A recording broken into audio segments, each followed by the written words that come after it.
இந்த கடிகாரம் மாதிரி தான் நம்ம வாழ்க்கையும் ஏதோ ஒரு தேவையை நோக்கி ஓடிக்கிட்டே இருக்கும். ஆனா வாழ்க்கையில நம்ம யாருக்காக ஓடுறோம், எதுக்காக ஓடுறோம், எதை நோக்கி ஓடுறோம்னு தெரிஞ்சிருக்கணும்ல. அப்படி தனக்காகவும் தன் குடும்பத்துக்காகவும் ஓடுறவனை பார்த்து இந்த காலத்து பசங்க எல்லாம் நல்லா ஜாலியா இருக்கு தானே பாக்குறீங்க. அப்பா அம்மா 2 பேத்துக்கும் உடம்பு சரியில்லைன்னு அக்கா மட்டும்தான் வேலைக்கு போய் வீட்டை பார்த்துக்கிறாங்க. நல்லா நீட்டா வரணும், கடைசியில் உட்காந்துக்கணும். இதுக்கு வெளில போய் கஷ்டப்படுற மாதிரி வேலை பார்க்கலாம்ல. அக்கா சம்பாதிக்கிறதெல்லாம் அப்பா அம்மா மெடிக்கல் செலவுக்கே சரியா போகுதுன்னு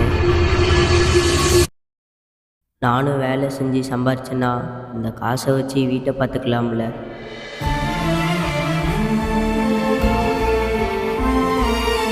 பெத்தவங்களோட கஷ்டத்தை பத்தி தெரிஞ்சுன்னா உங்களெல்லாம் அடுத்த மாசம் வருவேன், என் காசு மொத்தமா இருந்தாகணும், இல்ல அவ்வளவுதான்.